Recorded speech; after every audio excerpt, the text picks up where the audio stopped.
اورحان غازی کی وفات کے بعد ان کا چھوٹا بیٹا مراد 40 سال کی عمر میں تخت نشین ہوا۔ سلطان مراد میں ملک گیری اور حکمرانی کی وہ تمام خصوصیات بدرجہ غایت موجود تھیں جو آل عثمان کی ابتدائی فرما رواؤں کا طرِ امتیاز رہیں۔ سلطان مراد کی غیر معمولی فوجی قابلیت نے ایک قلیل مدت میں یورپ کی متعدد سلطنتوں کو سلطنت عثمانیہ میں شامل کر لیا تھا۔ سلطان مراد ہی وہ پہلے عثمانی سلطان ہیں جنہیں میدان جنگ میں شہادت نصیب ہوئی تھی۔ اورحان غازی نے اپنی زندگی کے آخری دنوں میں ریاست کا انتظام انہوں نے اپنے بیٹے شہزادے مراد کو سونپ دیا تھا۔ مراد کو اس سے پہلے چھاپا مار دستوں کا سردار مقرر کیا گیا تھا۔ جب سلطان مراد تخت نشین ہوئے تو اس وقت بازنطینی سلطنت کی حالت انتہائی خراب تھی۔ اس کے تمام ایشیائی مقبوضات پر عثمانی ترکوں کا قبضہ ہو چکا تھا اور یورپ میں قسطنطنیہ کے علاوہ صرف شمالی تھریس اور مقدونیہ اور موریا کے کچھ علاقے باقی رہ گئے تھے۔ باہمی اختلاف کے باعث ابتدا میں تو کوئی عیسائی حکومت ترکوں کے مقابلے میں اس کی مدد کے لیے آمادہ نہ ہوئی۔ یہ سلطنت بلا شبہ ایک عیسائی سلطنت تھی اور ترکوں کا حملہ مذہبی نقطہ نظر سے نہایت خطرناک تھا۔ ان حالات میں سلطان مراد نے درِ دانیال کو عبور کر کے ایک زبردست فوج کے ساتھ تھریس میں قدم رکھا اور سب سے پہلے انہوں نے قلعہ شورلو پر قبضہ کیا جو قسطنطنیہ سے صرف 5 میل کے فاصلے پر واقع تھا۔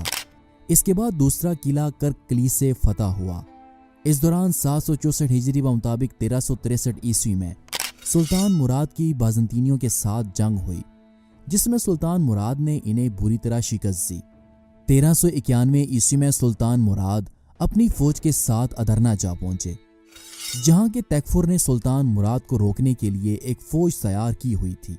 بازنطینی اور عثمانی فوجوں کے درمیان خون ریز معرکہ ہوا جس میں بازنطینی کمانڈر کو شکست ہوئی اور وہ بھاگ کر ادرنا چلا گیا۔ اس نے شہر سے اپنا تمام قیمتی سامان جمع کیا اور جہاز میں بیٹھ کر یونان چلا گیا جس پر اہل شہر نے فوراً ہتھیار ڈال دیے اور یوں تقریباً تمام تھریس سلطان مراد کے قبضے میں آ گیا۔ یہ خوبصورت ترین شہر جو سلطان مراد نے فتح کیا تھا کچھ ہی عرصے کے بعد اسے سلطنت عثمانیہ کا نیا دارالحکومت بنا دیا گیا۔ ادرنا کی فتح کے بعد سلطان مراد نے اناطولیہ میں سے ترکوں کو یہاں لا کر آباد کیا۔ اورحان غازی اس وقت بستر مرگ پر تھے۔ جب انہیں ادرنا شہر کی فتح کی خوشخبری سنائی گئی تو وہ اس خبر سے بے حد خوش ہوئے اور اس شاندار فتح کے بعد اورحان غازی نے اپنے بیٹے مراد کو اپنے پاس بلایا اور اسے ایک طویل نصیحت کی جس میں انہوں نے کہا کہ اے میرے بیٹے، اپنے تاج و تخت پر کبھی بھی غرور اور تکبر نہ کرنا۔ یہ مت بھولنا کہ موت نے تمہارے بھائی سلیمان کو بھی نہیں چھوڑا تھا۔ دنیا کی ہر سلطنت فانی ہے لیکن یہ زندگی سب کے لیے ایک ہی موقع ہے کہ زندگی میں اللہ اور اس کے رسول صلی اللہ علیہ وسلم کے دین کی خدمت کی جائے اور قیامت کے دن رسول اللہ صلی اللہ علیہ وسلم کی شفاعت حاصل کی جائے۔ تم اس زندگی سے خوب فائدہ اٹھانا۔ اگر تم دنیا اور آخرت کو برابر دیکھو تو آخرت پر ہمیشہ ترجیح دینا۔ اے میرے بیٹے، عیسائی رایا پر ہمیشہ رحم کرنا۔ تم قسطنطنیہ کو ضرور فتح کرنا اور اس فتح کے بعد اپنے ترک سرداروں کی ویسی ہی عزت کرنا جیسی کہ تمہارے جد امجد کرتے آئے ہیں۔ اگر میری وفات کے بعد اناطولیہ میں بغاوت پیدا نہ ہوئی تو تم اپنی فتوحات یورپ میں جاری رکھنا۔ ہم نے اس ریاست کی بنیاد سوغوت جیسے چھوٹے شہر سے رکھی تھی اور اسے یورپ کے کلب تک لے کے جانا اور وہاں اسلام کا جھنڈا لہرانا۔ سلطنت عثمانیہ کے لیے 2 براعظموں پر حکومت کرنا کافی نہیں ہے کیونکہ رسول اللہ صلی اللہ علیہ وسلم کا دین ہم نے پوری دنیا میں پھیلانا ہے۔ جس طرح ہم سلجوقوں کے وارث ہیں ویسے ہی ہم روم کے بھی وارث ہیں۔ کبھی بھی قرآن کے حکم سے انحراف نہ کرنا، انصاف کے ساتھ حکومت کرنا، اپنے گزشتہ فوجیوں کا خاص خیال رکھنا، غریبوں کو کھانا کھلانا، ذاتی طور پر دین کی خدمت کرنے والوں کی خدمت کرنا اور ظالموں کو سزا دینے میں کبھی بھی تاخیر نہ کرنا۔ اگر تم نے ان باتوں پر عمل کیا تو تم دنیا و آخرت میں فلاح پا جاؤ گے۔ اللہ تعالیٰ تمہارے دور حکومت میں برکت عطا فرمائے۔ اور اس نصیحت کے کچھ ہی عرصے کے بعد دوسرے عثمانی سلطان اورحان غازی انتقال کر گئے۔ شہزادے مراد کے لیے یہ بڑا ہی کٹن مرحلہ تھا کیونکہ اس سے پہلے انہوں نے اپنے جوان بھائی شہزادے سلیمان کو کھویا تھا اور اب ان کا والد اورحان غازی بھی اس دنیا سے وفات پا چکا تھا۔ باپ اور بھائی کے دکھ کو دل میں لیے 36 سال کی عمر میں سلطان مراد سلطنت عثمانیہ کے تیسرے حکمران کے طور پر برسر اقتدار آئے، اور یہاں سے سلطان مراد کی زندگی کا ایک اور باب کھلتا ہے۔ سلطان مراد نے 27 سال تخت عثمانی پر حکومت کی۔ اس دوران انہوں نے ذاتی طور پر 37 جنگوں میں حصہ لیا۔ سلطان مراد بلا شبہ ناقابل شکست، شاندار جرنیل، تجربہ کار اور شہید عثمانی سلطان تھے۔ اورہان غازی اناطولیہ میں موجود باقی ترک قبائل کی نسبت سب سے زیادہ طاقتور ترین ترک سردار تھے۔ جیسے ہی اورہان غازی کی وفات ہوئی تو ان کی موت کا فائدہ اٹھاتے ہوئے کچھ ترک قبائل نے سلطنت عثمانیہ پر حملہ کر دیا۔ ان میں سے کرمان قبیلہ پیش تھا، جس نے عثمانی سلطنت پر حملہ کر کے انقرہ کے آس پاس کا علاقہ لوٹ لیا تھا۔ جب سلطان مراد کو کرمان قبیلے کے حملے کی خبر ملی تو انہوں نے سب سے پہلے اناطولیہ میں موجود بازنطینی سلطنت کے آخری چند شہروں میں سے ایک شہر ارغلی پر حملہ کر کے اسے فتح کر لیا۔ اس کے بعد سلطان مراد اپنی فوجوں کے ساتھ انقرہ چلے گئے، جہاں پر انہوں نے کرمان قبیلے کی فوج پر حملہ کر دیا، جنہوں نے عثمانی علاقوں کو لوٹ کر یہاں قبضہ کر لیا تھا۔ سلطان مراد ایک تجربہ کار کمانڈر تھے۔ انہوں نے انتہائی کم وقت میں کرمانی فوج کو پیچھے دھکیلتے ہوئے چھینے ہوئے علاقوں کو واپس حاصل کر لیا۔ اس پر مجبوراً کرمان قبیلے کے سردار نے سلطان مراد سے عارضی طور پر صلح کر لی اور وہ پیچھے ہٹ گیا۔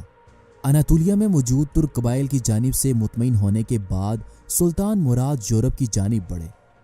سلطان مراد یورپ میں مزید فتوحات حاصل کرنا چاہتے تھے، اس لیے وہ اپنی فوج کے ساتھ یورپ کی جانب بڑھے، اور اس دوران ان کے ساتھ 2 عثمانی کمانڈر، جن میں ایک ایفرینوس بے جبکہ دوسرے لالا شاہین پاشا تھے، جنہیں سلطان مراد نے بیلر بے کا خطاب دیا تھا۔ سلطان مراد نے ایفرینوس بے کو کوموتینی کے علاقوں کو فتح کرنے کے لیے روانہ کیا، جبکہ لالا شاہین پاشا کو سلطان مراد نے بلغاریہ کی جانب زاگورا نامی علاقے کی فتوحات کے لیے روانہ کیا۔ سلطان مراد کے دونوں کمانڈر کامیاب رہے اور انہوں نے ان دونوں علاقوں کو فتح کر کے انہیں عثمانی سلطنت میں شامل کر لیا۔ یوں پہلی بار بلغاریہ میں عثمانیوں نے قدم رکھا۔ لالا شاہین پاشا زاگورا نامی علاقے کی فتح کے بعد پلوفدیف شہر جا پہنچے، جو کہ بلغاریہ کا ایک اہم ترین شہر تھا، اور کچھ ہی دنوں کے محاصرے کے بعد انہوں نے اس شہر کو فتح کر لیا۔ اس شہر کی فتح کے بعد کچھ بلغاری شہری اور سپاہی ہجرت کر کے سرویا کے شہنشاہ اسٹیفن اوروش کے پاس چلے گئے۔ انہوں نے شہنشاہ کو عثمانیوں کے حملوں کی خبر دی اور اسے باور کروایا کہ اگر اس نے عثمانیوں کے خلاف بروقت کارروائی نہ کی تو اہل بلغار کے بعد اس کی بھی باری آئے گی اور عثمانی اس کے علاقوں کو بھی فتح کر لیں گے۔ سرویا کا بادشاہ عثمانیوں کے حملوں سے ڈر گیا اور اس نے انہیں روکنے کے لیے اور نیز ترکوں کو یورپ سے نکالنے کے لیے جنگ کی تیاریاں شروع کر دیں۔ اس کے ساتھ ساتھ اس نے یورپ میں مسیحی اتحاد بھی قائم کیا اور ایک صلیبی جنگ کے لیے یورپ کے تمام بادشاہوں کو اس نے خطوط لکھے۔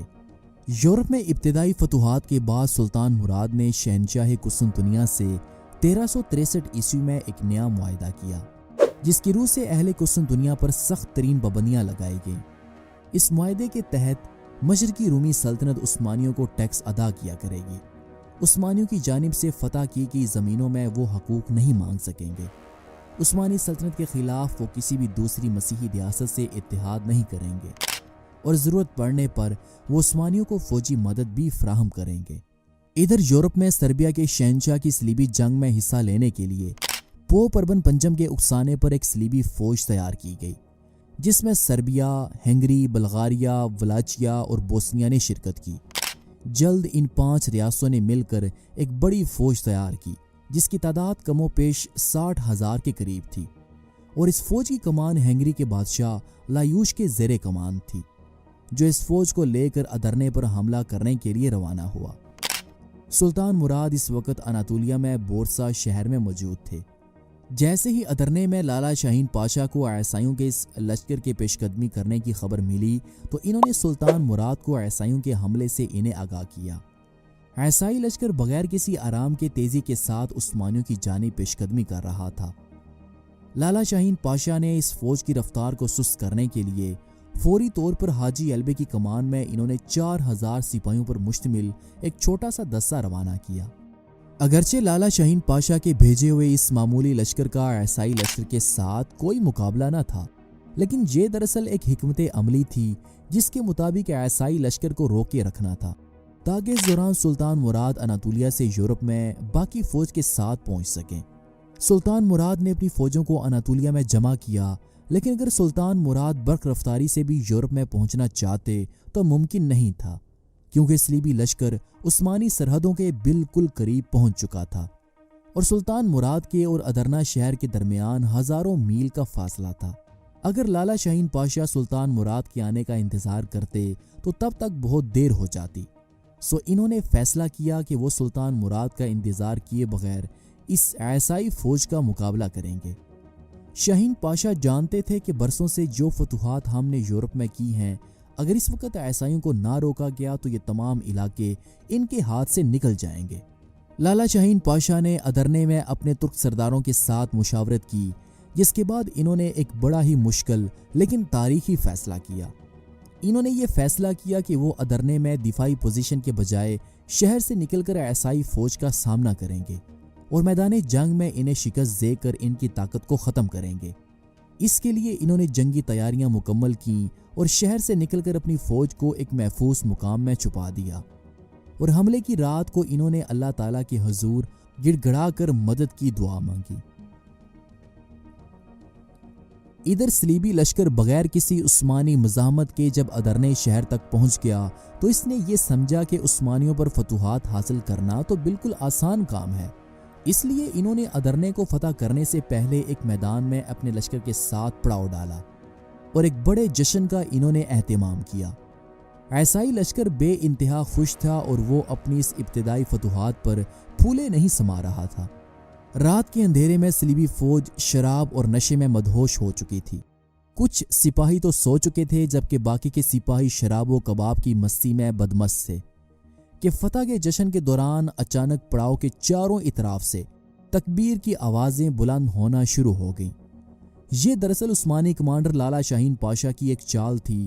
وہ اچھی طرح سے سمجھتے تھے کہ وہ اپنے مختصر سے دستے کے ساتھ اس صلیبی فوج کا مقابلہ نہیں کر سکتے، جس کی تعداد کم و بیش 60,000 کے آس پاس تھی۔ سو انہوں نے فیصلہ کیا کہ جب رات کے وقت صلیبی فوج آرام کر رہی ہوگی اور وہ شراب کے نشے میں دھت ہوگی تو اس وقت صلیبی لشکر پر حملہ کرنا انتہائی آسان ہوگا۔ سو انہوں نے ایسا ہی کیا۔ حملے سے پہلے عثمانی فوج نے ڈھول کی آواز سے رات کے اندھیرے میں خوف و ہراس پیدا کر دیا، اور پھر لالا شاہین پاشا اور حاجی علبے اپنے اپنے سپاہیوں کے ساتھ نعرے تکبیر کے ایمان افروز نعروں کی گونج کے ساتھ عیسائی لشکر پر ٹوٹ پڑے۔ یہ حملہ چاروں اطراف سے کیا گیا تھا۔ عیسائی لشکر کے وہم و گمان میں بھی نہ تھا کہ عثمانی یوں ان پر اچانک رات کے وقت حملہ کر سکتے ہیں، اس لیے تعداد میں زیادہ ہونے کے باوجود صلیبی فوج نے عثمانیوں کے خلاف کوئی خاص مزاحمت نہ کی۔ یہ رات صلیبی فوج کے لیے انتہائی خوفناک رات تھی۔ جب صبح کا سورج طلوع ہوا تو میدان صلیبی فوج کی لاشوں کے ساتھ اٹا پڑا تھا۔ بہت سے صلیبی فوجی جنگی قیدی بنا لیے گئے جبکہ چند سو زندہ بھاگنے میں کامیاب بھی ہو گئے۔ ہنگری کا بادشاہ لایوش بھی اس حملے میں اپنی جان سے ہاتھ دھو بیٹھا تھا۔ یوں یورپ سے ترکوں کو نکالنے کا خواب صلیبیوں کا خواب ہی رہا۔ لالا شاہین پاشا نے اس جنگ میں شاندار فتح حاصل کی۔ جب فتح کی خبر سلطان مراد کو پہنچی تو وہ اس فتح سے بے حد خوش ہوئے۔ اس فتح سے ترکوں کے قدم یورپ میں مزید مضبوط ہو گئے۔ اس کے بعد سلطان مراد ادرنے یورپ جا پہنچے اور انہوں نے ادرنے شہر کو سلطنت عثمانیہ کا نیا دارالحکومت بنا دیا۔ سلطان مراد کی تو یہ ابتدائی فتوحات تھیں۔ ابھی مزید انہوں نے یورپ میں فتوحات جاری رکھنی تھیں۔ انشاءاللہ اگلی آنے والی ویڈیو میں ہم آپ کو سلطان مراد کی باقی کی فتوحات کے بارے میں بتائیں گے۔